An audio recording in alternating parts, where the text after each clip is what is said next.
Hello and welcome to another update video about Solana. On the Solana chart, we are still in this sideways triangle. That hasn't changed at all. I have to say the structure looks more and more like on the Ethereum chart, but also on the ETH chart I highlighted that we might be in a triangle. But anyway, this is Solana, so let's focus on that. The thesis has been for a while now that we are here in this sideways fourth wave. The parameters haven't changed. The lower key level or the lower boundary of the sideways range is $119. The upper one is 190. The lower is 119. And we obviously see here this, sideways consolidation, you could say. And here we have the A wave down in yellow that bottomed in April this year. B wave rally that topped in May this year. C wave to the downside, bottomed in July. The D wave up could be unfolding right now. There are different ways how this could be interpreted and treated, but so far it's following the ideas I had, just in a very direct fashion actually. And then the E wave down could follow, which would be a higher low. So basically to complete this Elliott wave triangle, which is a wave 4 correction, which could then lead to a fifth wave rally, 2 new highs, the price would need to stay above $119. That's very important because that's the invalidation point for the triangle. And actually in the short term, it would be ideal to, it can go a bit higher. Just needs to actually stay below 190, and then form one more higher low in wave E and then go up. It could not always break out directly, but it will leave us with a very unclear bottoming structure. Sort of double bottom, triple bottom, unclear bottoming structure.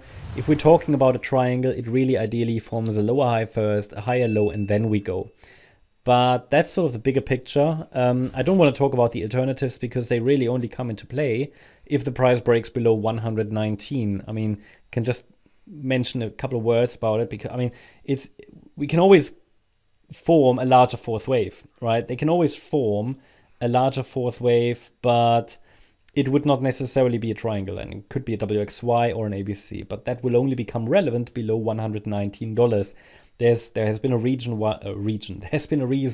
why we've been following a triangle idea, because it just made more sense from various perspectives, actually various reasons why we're following a triangle, right? Instead of just focusing on an ABC structure to the downside. We had a nicely defined range, very clear invalidation points, and so on. So now let's go to the 1 hour time frame. Here, the idea is that the C wave obviously already bottomed on the 5th of July. The move to the upside is corrective. It makes absolute sense to then interpret it as a WXY structure to the upside. And in the Y wave, we have this A, B, C structure. Now, today the market pushed a little bit higher, but this wave count hasn't changed. And we had a breakout of the trend line. I can take that off, but that was a nice breakout scenario, breakout setup. We had some of them. Bitcoin broke above a trend line. VeChain, I think DOT is trying. Near protocol, was covered a few days ago, had a breakout setup. Fetch is now below a trend line. So there are some AVAX, by the way, as well. So there are some interesting setups there. Here in the very short term, if we say this is a WXY, then the Y wave would be an ABC structure. The A wave might have topped, or it might form a few upward squiggles, but could really top soon. Again, micro counting on this scale doesn't make much sense. But if you ask me, we're probably dealing with this. So again, it could form one more high in wave 5 of A. If this is an A wave, it seems to be a 5-wave move. And what would be the earliest evidence that we've topped? Ideally a break below the 4th wave low at $152.60. Just thinking, can we add a trend line here? Maybe this one, pay attention to it. A break of that trend line, which has 3 touch points, so it is relevant. Maybe even 4 touch points, depending on how it's drawn. That could indicate the start of the B wave to the downside.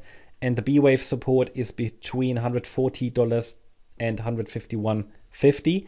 So any break below $140 would indicate that even something more bearish is playing out. But ideally, we are, it could then be the E wave, right? That would be the backup plan. If in any pullback we're now moving below that, it could be the E wave. And then we would have to assume maybe wave D already topped, which is now possible because, surprise, surprise, it reached my target area between 161 and 174. But looking at the structure overall, to me, it makes sense to expect another BC pattern, which on the Bitcoin chart would be a 1, 2, 3, 4, 5, just a slightly different structure. So I have to apply here the idea of a WXY pattern, which on this chart makes more sense because it's a corrective rally, this D wave. Yeah? So it's essentially quite similar to Bitcoin, if you know my Bitcoin videos, but on the Bitcoin chart, we're tracking a diagonal. Here it looks like a WXY structure. That's my update about Solana. Hope you liked the update. If you did, please hit the like button, leave a comment and subscribe. And if you really like the content, then please check out the channel membership. Also, make sure that you follow us on Instagram and Twitter for additional content. Thanks a lot for watching. Bye-bye.